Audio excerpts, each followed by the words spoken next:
ప్రస్తుతం మనతో పాటు ప్రముఖ ఆధ్యాత్మికవేత్త దైవాజ్ఞ బ్రహ్మశ్రీ వీరాపురం సుబ్రహ్మణ్య స్వామి గారు ఉన్నారు. సో 2026లో వృశ్చిక రాశి వాళ్ళకి ఏ విధంగా ఉండబోతుందో గురుగారిని అడిగి తెలుసుకుందాం. నమస్కారం గురుగారు. శుభాశీస్సులండి. గురుగారు, 2026 జనవరి నుంచి డిసెంబర్ వరకు వృశ్చిక రాశి వాళ్ళకి ఎలా ఉంటుంది? వీళ్ళ సంవత్సరం అంతా ఎటువంటి జాగ్రత్తలు తీసుకోవాలి? ఏమైనా టర్నింగ్ పాయింట్స్, మంచి మంచి మలుపులు ఏమైనా ఉంటాయి ఈ సంవత్సరంలో వీళ్ళకి? చాలా మంచి విషయం అడిగారు. 2026 గాను ఈ యొక్క జనవరి ప్రారంభం నుంచి డిసెంబర్ చివరి వరకు, అంటే మళ్ళీ 2027 జనవరి ప్రారంభం వరకు వృశ్చిక రాశి వారందరికీ కూడా ఆర్థిక విషయాలలో విశేషంగా కలిసి రాబోతుంది. విశేషంగా అంటే ముందుగానే ఈ రాశి వాళ్ళకి కాస్త అవకాశం ఇస్తే అన్నీ అల్లుకుపోయే వాళ్ళే. ఏమిటి? ఏళ్ళు చూపిస్తే చెయ్యే దిగమింగే అంతటి మంచి నాలెడ్జీ పర్సన్సే, అనుభవజ్ఞులే అన్నిట్లోనూ, అన్ని రంగాల్లోనూ. ఎందుకంటే వీళ్ళు ప్రతి రంగాలలో కూడా అవగాహనపరమైనటువంటి వ్యక్తులే. ఎక్కడ ఏం మాట్లాడాలి, ఎవరితో ఏం మాట్లాడాలి, ఎవరితో ఎట్లా నడుచుకోవాలి, సమయానుకూలంగా వీళ్ళు మారుతూ, అలాగే వీళ్ళ పనిని వీళ్ళ కార్యాన్ని వీళ్ళు సాధించుకోవడానికి వీళ్ళు ఎంతవరకైనా ప్రయత్నం చేస్తారు. అందులో భాగంగా మనము అనేక ప్రయత్నాలు చేస్తుంటాం, ప్రతి ఒక్కరు కూడా. కానీ మన ప్రయత్నానికి దైవ సహకారం కావాలి, దైవ సహకారం కావాలి, దైవానుగ్రహం. అది కాస్త ఇప్పుడు వీళ్ళకు ఉంది. వృశ్చిక రాశి వాళ్ళకి అనేక రూపాలలో, అనేక మార్గాలలో, అనేక వనరుల ద్వారా ఆదాయం అనేది అనేక మార్గాలలో వస్తూనే ఉంటుంది.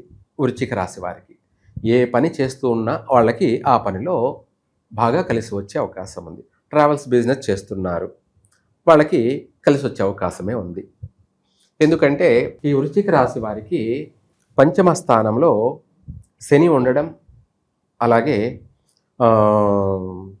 8వ ఇంట అష్టమ స్థానంలో గురువు ఉండడం, అలాగే ఆ గురువు జూన్ తర్వాత మళ్ళీ 9వ ఇంటకి మారడం, అంటే పితృస్థానం మారుతున్నాడు. కాబట్టి ఇలా 2 స్థానాల్లో మారడం కూడాను వీళ్ళకు అనేక రంగాలలో కలిసే వస్తుంది. ఇటు పంచమ స్థానంలో శని ఉండడం వల్ల కూడా కలిసే వస్తుంది. కాకపోతే ప్రస్తుతం ఇప్పుడు ఉన్న స్థానానికి మిథున రాశిలో ఉన్నాడు కాబట్టి గురువు ఆరోగ్యపరమైన విషయాలలో అధికమైనటువంటి సమస్యలు ఇంకా కూడా ఉన్నాయి. గతంలో జరిగాయి అంటే పితృదోష సూతకాలు, మాతృదోష సూతకాలు, లేదంటే బంధువర్గ సూతకాలు, ఇట్లన్నిట్లోనూ అధికంగా పాల్గొన్నారు. తర్వాత ఆర్థిక పరమైనటువంటి విషయాలలో కొంచెం ఒడిదుడుకులు ఉన్నప్పటికీ ఈ రాశి వారికి ఆరోగ్యపరమైనటువంటి విషయాలలో సమస్యలు ఎదుర్కొంటూ ఉన్నారు. ఎవరు? వృశ్చిక రాశి వాళ్ళు. ఆ ఆరోగ్యపరమైన సమస్యలు ఏమిటి అంటే ఓవరాల్గా ఈ పంచమ స్థానంలో శని ప్రభావం, అలాగే గురువు వచ్చేసి మిథున రాశిలో ఉండడం వల్ల ఇప్పుడు ప్రస్తుతానికి వీళ్లకు నరాలకు సంబంధించినటువంటి బలహీనతలు, దాంట్లోనే పెరాలసిస్ అంటారు కదా, నరాలకు సంబంధించినటువంటి సమస్యలతో కూడుకొని, అలాగే తలకు సంబంధించి, బ్రెయిన్కు సంబంధించి, అలాగే మతిస్థిమితానికి సంబంధించినటువంటి ఎక్కువగా ఆలోచనలు చేయడం, థింకింగ్ చేయడం, ఇటువంటివి, చర్మ వ్యాధులు, ఇదే కాకుండా కడుపుకు సంబంధించినటువంటి అధిక శాతంగా కడుపుకు సంబంధించి, అంటే ఒక 20 సంవత్సరాలు ఆ వయసులో 20-22 ఈ ప్రాంతాల్లో, లేదంటే 18 నుంచి 25 లోపు కడుపుకు సంబంధించినటువంటి పేగులకు సంబంధించినటువంటి ఇన్ఫెక్షన్స్ అయ్యి అపెండిక్షన్ ఆపరేషన్లో జరిగే అటువంటి సమస్యలు, మగవాళ్ళు కావచ్చు లేదా ఆడవాళ్ళు కావచ్చు, ఇటువంటి సమస్యలు అధికంగానే ఉన్నాయి. గతంలో జరిగాయి, ఇప్పుడు కూడా ఆ సమస్యలు ఇంకా కూడా ఉన్నాయన్నమాట ఈ గ్రహస్థితి ప్రభావం వల్ల. తర్వాత ఇవే కాకుండా హెర్నియా అని చెప్పేసి పేగులు దిగజారడం, వాటికి సంబంధించి హెర్నియా ఆపరేషన్ లాంటివి సమస్యలు జరిగే అవకాశం ఉంది. నరాలు బలహీనత వల్ల బాడీ పెయిన్స్ విపరీతంగా ఉండే అవకాశం ఉంది. ఇవే కాకుండా కిడ్నీలకు సంబంధించినటువంటి ఆరోగ్య సమస్యలు ఎదురయ్యే అవకాశం ఉంది. హార్ట్కు సంబంధించినటువంటి ఆరోగ్య సమస్యలు ఎదురయ్యే అవకాశం. రక్తం అంటేనే నరాలు యొక్క సమస్య సంబంధించి కదా, రక్త ప్రసరణ, నరాలు బలహీనత అన్నాం కాబట్టి ఆ సమస్య అనేది అధికంగా ఉండడం వల్ల నరాల బలహీనత వల్ల బాడీ పెయిన్స్ అధికము. నరాల బలహీనత వల్ల మెడలు, కండరాలు, తలకు సంబంధించినటువంటివి, ఇంకా అవే కాకుండా కాళ్ళ నొప్పులు, కీళ్ళ నొప్పులు, ఇటువంటివి అధికమైనటువంటి ఆరోగ్య సమస్యలు పట్టి పీడించే అవకాశం ఇంకా ఉంది. ప్రస్తుతం ఇది జూన్ వరకు కూడా కొనసాగే అవకాశం ఉంది.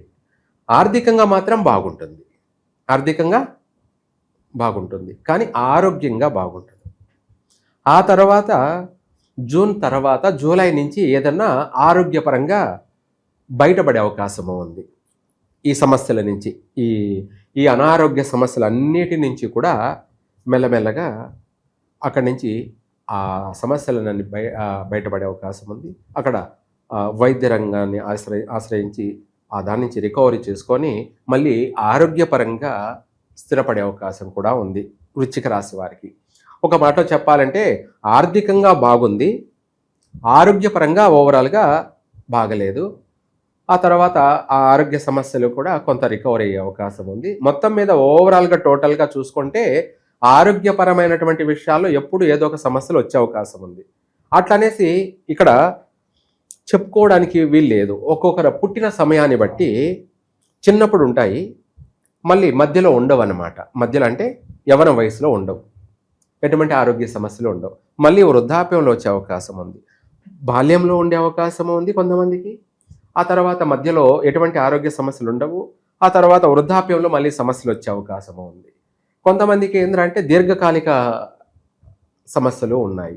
ఇలా ఈ వృశ్చిక రాశి వారికి అనేక రకాలుగా ఆరోగ్యపరమైన విషయాలలో సమస్యలు ఉన్నాయి. ఆర్థిక పరంగా అంటావా, ఇప్పుడు 3 పువ్వులు 6 కాయలే వీళ్ళకి. ఆర్థిక పరంగా చాలా నాలెడ్జీ పర్సన్స్, చాలా తెలివితేటలతో కూడుకొని అందరినీ ఒప్పించి, ఏదైనా సరే నొప్పించకుండా ఒప్పించి ప్రతిదీ వాళ్ళ పనిని వాళ్ళు నెరవేర్చుకుంటారు.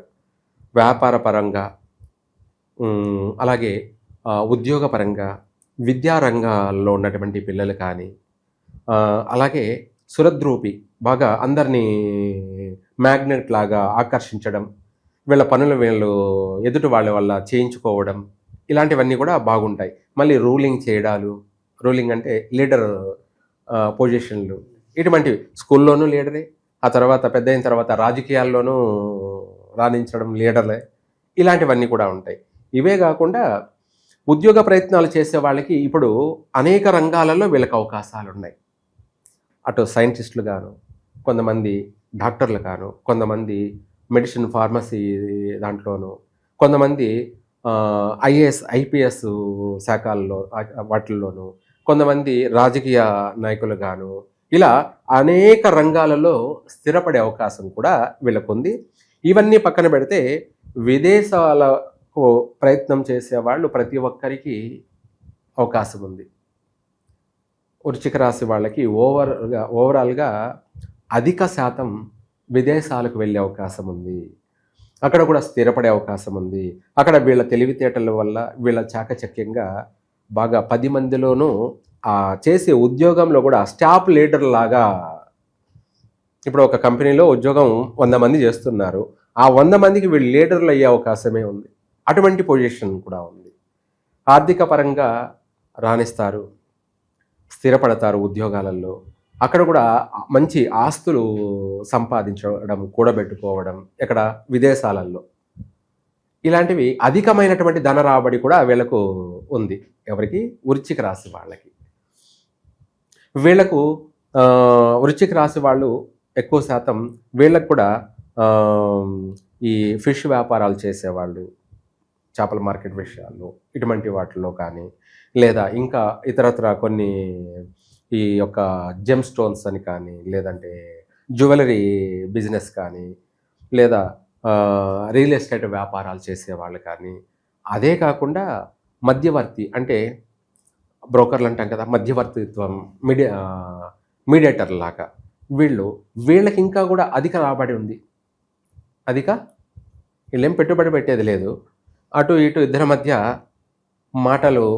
మాట్లాడి మాటలు నేర్చిన వాడు అంటారు కదా, అదే మాటలన్నా నేర్చి ఉండాలి, మూటలన్నా మోసి ఉండాలి అన్నట్టుగా సామెత కింద వీళ్ళు ఇద్దరికి మాటలలోనే ఇద్దరికి కలిపేసి ఆ పనిని అంటే మనము అమ్మేవాడు కొనేవాడు ఇద్దరికి క్లియర్ చేసేస్తారు. చక్కగా కొనాలనుకునేవాడు కొనేస్తాడు, అమ్మాలనుకునేవాడు అమ్మేస్తాడు. ఇద్దరి నుంచి వెనికి లాభం, ఒకరి నుంచి కాదు ఇద్దరి నుంచి కూడా, టూ సైడ్ నుంచి కూడా వెనికి లాభం. వీడి రూపాయి పెట్టుబడి లేదు, ఒట్టి చేతులతో పొద్దున్నే ఇంట్లోంచి బయలుదేరతాడు, సాయంత్రానికి డబ్బుతో ఇంటికి వస్తాడు. అట్లా రూపాయి పెట్టుబడి లేకుండా కూడా వీడు సంపాదించే అవకాశాలు అధికంగా ఉన్నాయి. ఆర్థిక పరంగా వచ్చేటప్పటికి ప్రతి రూపంలో కూడా వీళ్ళకి అనుకూల వాతావరణమే. ఈ సంవత్సరం ఆర్థిక పరమైనటువంటి విషయాల్లో లోటుపాట్లు ఉండవు. ఆరోగ్య విషయాల్లో ప్రతి ఒక్కరూ కూడా జాగ్రత్త పాటించాలి, జాగ్రత్త తీసుకోవాలి, పెద్దల సలహాలు తీసుకోవాలి, లేదంటే వైద్యుల యొక్క సలహాలను పాటించాలి, ఆపరేషన్లు జరగకుండానే చూసుకోవాలి. ఇంకా కాదు అన్నప్పుడు దానికి సంబంధించి చేసుకోవాలి. ఆరోగ్య విషయంలో మాత్రం జాగ్రత్త. తర్వాత సంతాన విషయంలో కూడా వచ్చేటప్పటికి ఎక్కువగా ఈ యొక్క వృశ్చిక రాశి వారికి పుత్ర సంతాన ప్రాప్తి కలిగే అవకాశమే ఉంది అధికంగా. కానీ వాస్తవంగా చెప్పాలంటే వృశ్చిక రాశి వారికి మొదటి సంతానం కలిగే వాళ్ళకి అయితే స్త్రీ సంతానం కలిగితే బాగుంటుంది. అంటే వీళ్ళ జీవితం ఒక వెలుగు వెలుగుతుందన్నమాట. మగపిల్లవాడు పుట్టినట్టయితే తర్వాత ఫ్యూచర్లో కష్టాలు అధికంగా జరిగే అవకాశం ఉంది. ఆ కష్టాలు జరిగేది ఏమిటి అంటే వాళ్ళు ఉన్న స్థానం వదిలిపెట్టి ఇంకొక స్థానానికి వెళ్ళడం, దాన్ని స్థాన చలనం అంటారు. లేదా ఆర్థిక పరంగా నష్టపోవడం. అది కాకపోతే పుత్ర సంతానం కలిగితే భార్యాభర్తల మధ్య ఎడబాటు జరగడం. పుత్ర సంతానం వల్ల తల్లిదండ్రులకి అంటే ఈ వృశ్చిక రాశి వాళ్ళకి ఎడబాటు. ఆ ఎడబాటు ఏంది? మనస్పర్ధలతోనూ గొడవలతోనైనా జరగచ్చు, లేదంటే వృత్తి ఉద్యోగ పరంగానైనా కావచ్చు. ఏ రకంగానైనా సరే ఎడబాటు అనేది జరిగే అవకాశాలే అధికంగా ఉన్నాయి. అదే స్త్రీ సంతానం కానీ కలిగిందనుకోండి, విడిపోయి ఉన్నటువంటి వాళ్ళు అంటే ఎడబాటు కలిగి ఉన్నటువంటి వాళ్ళు కూడా కలుసుకుంటారు. ఆడపిల్ల పుట్టకముందే ఎడబాటులో ఉన్నారు, అటువంటి వాళ్ళు కూడా మళ్ళీ కలుసుకుంటారు. అలా ఆడపిల్ల వల్ల అన్నీ అనుకూలించేటువంటి అంశాలే అధికంగా ఉన్నాయి. అదే పుత్ర సంతానం వల్ల కొంచెం సమస్యలు వచ్చే అవకాశం ఉంది. అది కూడా ఏమిటి అంటే తొలిసారిగా పెళ్ళైన తర్వాత మొదటి యొక్క సంతాన విషయం మాత్రమే, తర్వాత విషయాలు సంబంధం లేదు. తర్వాత విషయాలంటే రెండో సంతానం, మూడో సంతానం, నాలుగో సంతానం అలా ఉంటుంటాయి కదా, అది కాదు. మొదటి సంతాన యోగ విషయంలో మాత్రమే ఇది. ఇంకా కొంతమందికి ఆరోగ్య విషయం అన్నాం కదా, ఈ కడుపుకు సంబంధించినటువంటి సమస్యలు ఉన్నాయి కాబట్టి అధికంగా గర్భస్రావం జరిగేదే అధికంగా ఉంది. సంతాన విషయంలో స్త్రీలు చాలా జాగ్రత్తగా నడుచుకోవాలి అంటే భయపడడం కాదు, మనము ఏ విధంగా నడుచుకోవాలి, ఏం చేయాలి, ఏం చేయకూడదు అనేది వాళ్ళు ఒక కాస్త క్రమశిక్షణ. ఆ క్రమశిక్షణ మొట్టమొదటిగా చేయాల్సింది ఏంటి అంటే ముందు దైవారాధన. ఎందుకంటే కడుపు పండడానికి, ఆరోగ్య సమస్య నుంచి బయటపడడానికి. ఆరోగ్య సమస్య నుంచి బయటపడడానికి అంటే తినే ఫుడ్ మనము ఏది తింటే మనకు ఆరోగ్యాన్ని ఇస్తుంది, చలవనిస్తుంది. ఏది తింటే అధికమైన వేడి కలుగుతుంది, ఆ, అంటే ఫుడ్ పాయిజన్ అంటాం కదా, ఇన్ఫెక్షన్, ఫుడ్ పాయిజన్ అంటాం కదా, ఇటువంటి సమస్యలు కూడా వచ్చే అవకాశం ఉంది. కాబట్టి మనం తినేటువంటి విషయాలలో ఎక్కువగా జాగ్రత్త తీసుకోవాలి.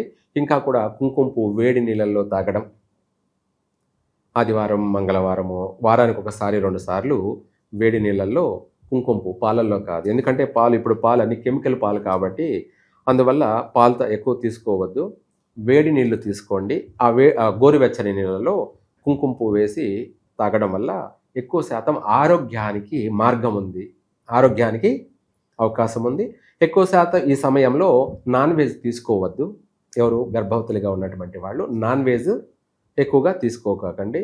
ఎక్కువగా ఆకుకూరలు, ఎక్కువగా పండ్లు, ఫ్రూట్స్ జ్యూస్ కానీ ఇలాంటివి ఎక్కువగా, క్యారెట్ జ్యూసు, బీట్రూట్ జ్యూసు, ఇలాంటివి అన్నీ కూడా ఎక్కువగా తీసుకోవడం. పచ్చి బఠానీలు, ఆకుకూరలు ఇలాంటివి అధికంగా ఈ వృశ్చిక రాశి వాళ్ళు, గర్భవతిగా ఉన్నటువంటి స్త్రీలు ఇలాంటివి ఎక్కువగా తీసుకున్నట్టయితే వీళ్ళకు ఈ సమస్యలు బయటపడతారు. గర్భస్రావం జరగకుండా, అబార్షన్ లాంటి సమస్యలు జరగకుండా, తర్వాత పుట్టే పిల్లలు కూడా మంచి ఆరోగ్యవంతులుగాను, మంచి ఆయుష్వంతులుగాను, పుట్టినా కూడా నష్టం జరగకుండా, ప్రాణ నష్టాలు జరగకుండా, ఇప్పుడు మనం ఆచరించే విధానాల వల్ల మన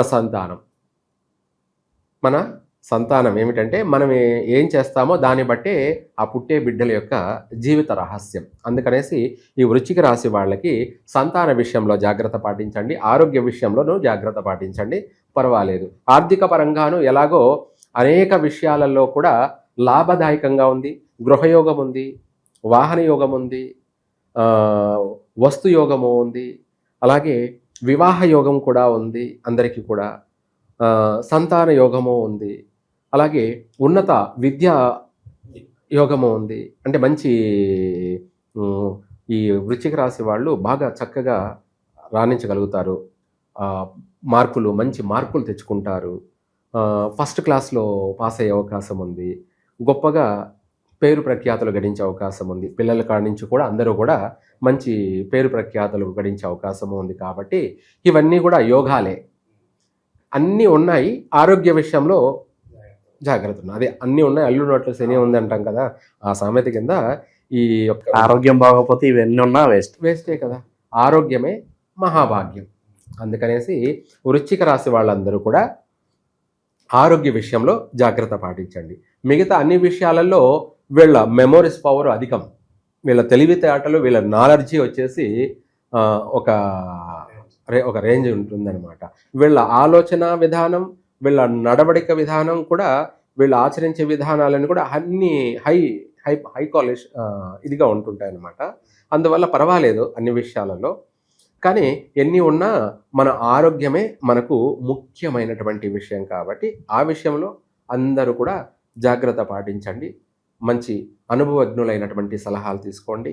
అలాగే దాంతోపాటు ఈ రాశి వాళ్ళు అధికంగా ఈ సంవత్సరం అంతా కూడా ఆర్థికంగా బాగుంది కాబట్టి అది కాదు, ఆరోగ్యం కోసం కాబట్టి వీళ్ళు ఆంజనేయ స్వామిని కానీ లేదంటే కాలభైరవుని, కాలభైరవుని పూజించడం కానీ, కాలభైరవుని పూజించకూడదు అని అనుకునే వాళ్ళు ఉంటారు. అదేమీ లేదు. వీళ్లకు అన్ని విషయాలలో ఇంకా కూడా బాగా కలిసి రావడం కోసం ప్రధానంగా ఆంజనేయ స్వామిని పూజించినట్టు బాగా కలిసి వస్తుంది. లేదంటే కాలభైరవుణ్ణి ఆరాధించినా పూజించినా కూడా సర్వకార్య సిద్ధిరస్తు, ఇంకా చెప్పాలంటే రాశి ప్రకారంగా వెళ్ళేటప్పటికీ గణపతిని కానీ లేదంటే సుబ్రహ్మణ్య స్వామిని కానీ ఆంజనేయ స్వామిని కానీ లేదా శివ ఆరాధన కానీ ఈ నలుగురిలో ఎవరిని పూజించినా కూడా వెంటనే వీళ్ళకు శుభ ఫలితాలు ఉంటాయి. దాంట్లో ఈ నలుగురిలో ఎవరికి ఇష్టదేవతాభ్యో నమః, ఎవరికి ఇష్టమైన దైవాన్ని వాళ్ళు ఆరాధించండి. ఆ స్వామి అనుగ్రహం అనేది ఇమ్మీడియట్లీగా వెంటనే కలిగే అవకాశం ఉంది. చక్కగా అన్ని విషయాలలో ఆనందమయమైనటువంటి సంసార జీవితాన్ని గడుపుతారు. ఓవరాల్గా ఈ రాశి వాళ్ళందరికీ 2026 ఏ విధంగా ఉండబోతుంది, ఎటువంటి జాగ్రత్తలు తీసుకోవాలి, అద్భుతంగా వివరించారు. ధన్యవాదాలు గురుగారు. సర్వే జన సుఖినో భవంతు.